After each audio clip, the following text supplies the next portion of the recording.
नमस्कार दोस्तों, मैं संजय रोहिला स्वागत करता हूं आपके अपने चैनल क्रिप्टो न्यूज़ सेंटर पर। तो क्रिप्टो दुनिया की आज की सबसे बड़ी खबर जो भारतीय यूजर्स के लिए है और स्पेशली वजीरएक्स के यूजर्स के लिए है, मैं खबर लेकर आया हूं। जैसा कि आप टाइटल देख पा रहे हैं, उस टाइटल में लिखा हुआ है कि good news for WazirX users. क्या सच में गुड न्यूज़ है या कुछ बैड न्यूज़ होने वाली है, उसी खबर को हम आज एनालाइज करेंगे। तो बढ़ते हैं खबर की ओर। और खबर पब्लिश करी है टाइम्स ऑफ इंडिया ने, और इस खबर के अकॉर्डिंग जो फर्दर अपडेट निकल के आ रहे हैं वो वजीरएक्स ने अब बाइनेंस के ऊपर से अपने फंड्स मूव कर दिए हैं। और ये मूव जो किए हैं फंड्स बाइनेंस के ऊपर से वजीरएक्स ने, वो उस नोटिफिकेशन के बाद करे हैं जब बाइनेंस ने वजीरएक्स को कहा था कि 3 फरवरी यानी बीते हुए कल तक वजीरएक्स को अपने सारे फंड्स बाइनेंस से हटा लेने चाहिए, क्योंकि बाइनेंस अब वजीरएक्स के फंड्स को फर्दर जो उनकी सर्विसेज है वजीरएक्स को बाइनेंस की, वो कट ऑफ कर रहे हैं। तो 3 फरवरी का ये नोटिस था। तो पहले खबर पढ़ लेते हैं और उसके बाद मैं अपना टेक दूंगा। तो जैसा आप खबर में देख पा रहे हैं, वजीरएक्स ने फ्राइडे को यानी बीते हुए कल को ये कहा है कि उन्होंने अपने जो फंड्स हैं जो वजीरएक्स पे थे वो बाइनेंस के ऊपर से अब हटाने शुरू कर दिए हैं, और अगले कुछ घंटे लगने वाले हैं जिसके बाद बाइनेंस से सारे के सारे फंड्स वजीरएक्स पे आ जाएंगे। तो ये खबर उन्होंने पब्लिश करी है, और उन्होंने ट्वीट किया था वजीरएक्स ने फ्राइडे को कि जो फंड्स को ट्रांसफ़र करने का प्रोसेस है वो शुरू हो चुका है and should be completed this job with in hours. ये मैं हाईलाइट भी कर देता हूँ कि ये उन्होंने अपने ट्वीट में पब्लिश किया था। और साथ में उन्होंने ये भी कहा है कि जो वजीरएक्स के यूजर्स हैं वो ट्रेड करना, डिपॉजिट करना और अपने फंड्स को विड्रॉ करना एज यूजुअल जारी रख सकते हैं, उसमें कोई दिक्कत आने वाली नहीं है। ये वजीरएक्स का स्टेटमेंट था। और उनके ट्वीट में ये भी कहा गया कि यूजर्स के फंड उनके साथ सेफ हैं और यहाँ पे अब फर्दर उनको कोई दिक्कत होने वाली नहीं है।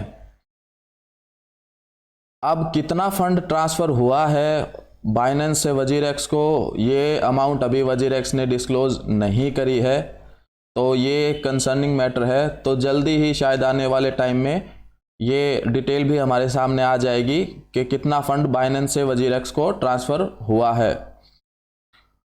बाइनेंस ने कुछ टाइम पहले ये अनाउंस किया था कि जेनमाई लैब्स को जितने भी फंड्स हैं बाइनेंस के ऊपर वो जल्दी से जल्दी रिमूव कर लेना चाहिए, विड्रॉ कर लेना चाहिए।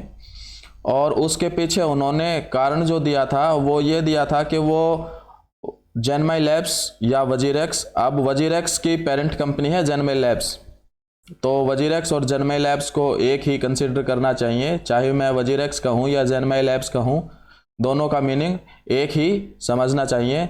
तो बाइनेंस ने फ्राइडे को लास्ट टाइम ये कहा था कि उनको जल्दी से जल्दी अपने फंड्स रिमूव कर लेने चाहिए बाइनेंस के अकाउंट से, क्योंकि बाइनेंस मिसलीडिंग क्लेम कर रहा है बाइनेंस के रोल को लेके जो वजीरएक्स एक्सचेंज के ऊपर है।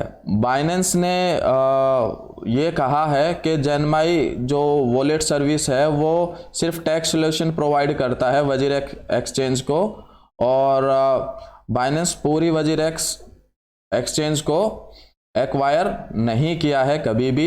उसकी कुछ ही सर्विसेज हैं जिसको बाइनेंस ने सपोर्ट किया है या ख़रीदा था।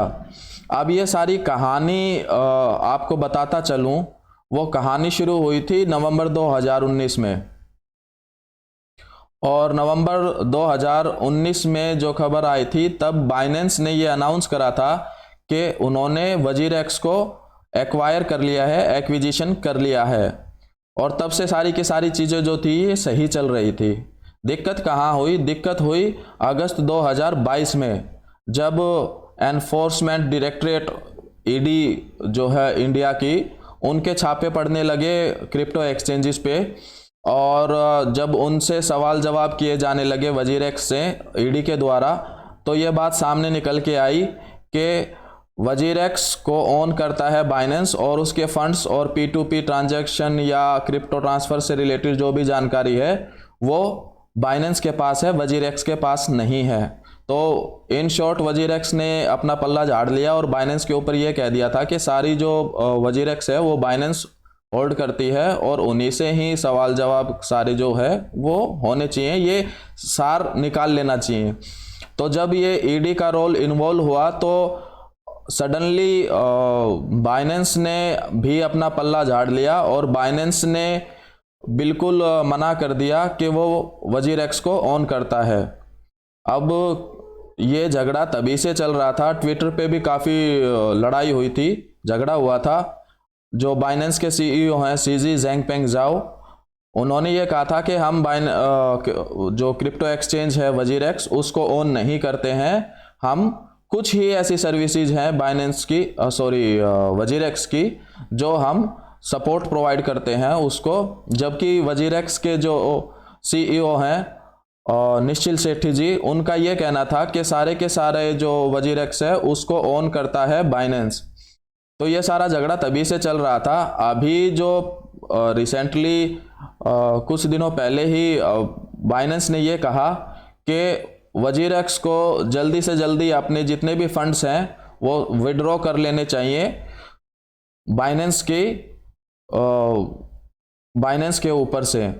अब ये बात कब निकल के आई? ये बात तब निकल के आई कि जब टेरा लूना का क्रैश हुआ पहले और उसके बाद FTX का क्रैश हुआ, तो इसके बाद प्रूफ ऑफ रिजर्व जितने भी हैं उसकी बात होने लगी क्रिप्टो कम्युनिटी में। और क्रिप्टो कम्युनिटी जो थी वो डिमांड कर रही थी कि जितनी भी एक्सचेंजेज हैं उनको अपने प्रूफ ऑफ रिजर्व्स पब्लिश करने चाहिए।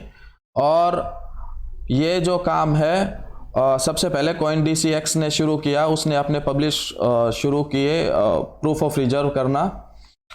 तो बाकी क्रिप्टो एक्सचेंजेस के ऊपर भी दबाव बनने लगा कि वो अपने प्रूफ ऑफ रिजर्व्स पब्लिश करने लगे। अब मैं बता दूं कि ये प्रूफ ऑफ रिजर्व्स क्या है और किस तरीके से काम करता है। तो मोटे मोटे भाषा में ये समझा जा सकता है कि प्रूफ ऑफ रिजर्व वो है कि जितनी भी एसेट हैं, संपत्तियां हैं एक्सचेंज के ऊपर और जितनी भी लाइबिलिटीज हैं उसका पब्लिकेशन होना चाहिए, पब्लिक डोमेन में होना चाहिए, या एक्सचेंजेस को ये बताना चाहिए कि जो भी लाइबिलिटीज है उसके अगेंस्ट में कितने एसेट्स वो होल्ड करते हैं। जनरली ये रेशियो 1:1 का होना चाहिए ताकि जितनी एसेट्स हैं और जितनी लाइबिलिटीज हैं तो वो इक्वल कम से कम रहनी चाहिए। अगर एसेट्स ज़्यादा हैं तो ये एक अच्छी बात है क्रिप्टो एक्सचेंज के लिए, बट कम से कम 1:1 का रेशियो तो होना ही चाहिए कि कल को कोई एक साथ अपने फंड्स विड्रॉ करने लग जाए या सारे के सारे यूजर्स या मैक्सिमम यूजर्स अपने फंड्स विड्रॉ करना शुरू कर दें, तो फिर 1:1 के रेशियो से क्या होगा कि सारे फंड्स विड्रॉ हो पाएंगे इजीली।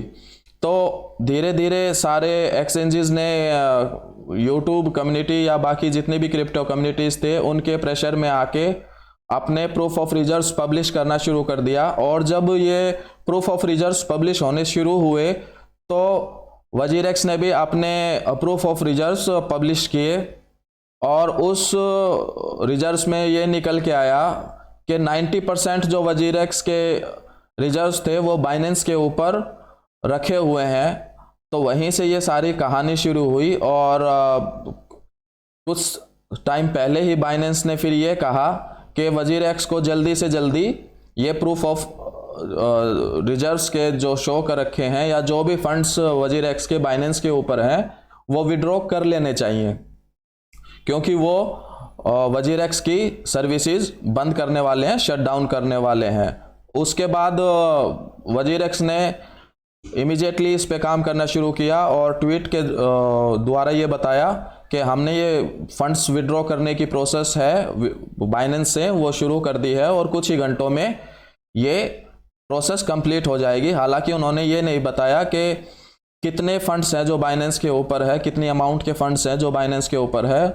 और अभी तक लेटेस्ट जब तक मैं वीडियो बना रहा हूँ तब तक भी ये अपडेट नहीं आया है कि कितने फंड्स विड्रॉ हो चुके हैं। अब ये खबर जो वजीरेक्स के यूजर्स हैं इंडिया के अंदर, उनके लिए अच्छी है या बुरी, तो हम ये कह सकते हैं या मान सकते हैं कि अब वजीरेक्स ने कम से कम ये तो कहा है कि हाँ, हमने फंड्स को ट्रांसफ़र करने की प्रोसेस शुरू कर दी है और जल्दी ही फंड हमारे पास होंगे। तो हम ये मान सकते हैं कि अब कहीं ना कहीं फंड्स वजीरेक्स के पास शायद आ जाएं, और जब अगर आ जाएं तो वजीरेक्स एक ऐसी एक्सचेंज है जो इंडिया के अंदर ऑपरेट करती है, और क्रिप्टो दुनिया के अंदर क्योंकि रेगुलेशंस अभी बने नहीं हैं, और अगर हमारे फंड्स, ये एक जनरल मैं कंसर्न आपको बताने लग रहा हूँ कि अगर आपके साथ कोई, आप किसी के साथ डील कर रहे हैं, किसी विदेशी कंपनी के साथ, विदेशी एक्सचेंज के साथ, तो वहाँ अगर आपके फंड रखे हैं और इन केस वो अगर आपके साथ कोई चीटिंग करती है, तो क्योंकि उस क्रिप्टो एक्सचेंज के ऊपर कोई रूल रेगुलेशन अप्लाई नहीं करते या उस बिजनेस के ऊपर कोई रूल रेगुलेशन अप्लाई नहीं करते आपकी कंट्री के, तो वहाँ पे बड़ा मुश्किल हो जाता है कि यूजर्स के फंड को किस तरीके से प्रोटेक्ट किया जाए। बट अभी क्योंकि वजीरेक्स ये ट्राई कर रहा है कि फंड्स उसके पास आ जाएं और वो प्रोसेसिंग में है, तो हम ये उम्मीद कर सकते हैं कि फंड्स जब वजीरेक्स के पास आ जाएंगे तो कहीं ना कहीं ये एक उम्मीद बनेगी इंडियन यूजर्स के लिए, भारतीय यूजर्स के लिए, कि उनके फंड्स थोड़ा सा सिक्योर हो सकते हैं। मैं ये नहीं कह रहा हूँ कि सिक्योर ही हो जाएंगे, बट हम ये मान सकते हैं क्योंकि वजीरेक्स एक इंडियन एक्सचेंज है, तो कहीं ना कहीं इंडियन गवर्नमेंट का दबाव, इंडियन गवर्नमेंट का प्रेशर उसके ऊपर होगा, और भारत की जो ईडी है, एनफोर्समेंट डायरेक्टरेट है, वो भी कहीं ना कहीं इसमें इन्वॉल्व हो सकती है। और कल को अगर कुछ हो सकता है, मैं ये नहीं कह रहा कि वजीरेक्स सेफ ही चलेगा या सब कुछ सही होगा, या मैं ये भी नहीं कह रहा कि वजीरेक्स में सब कुछ ही गलत है, बट मैं ये कह रहा हूँ कि अगर कंपनी भी इंडियन है और इंडिया के अंदर ही ऑपरेट करती है और सारे के सारे अगर वो फंड्स भी इंडिया के अंदर ही हैं, तो कहीं ना कहीं एक उम्मीद ये रखी जा सकती है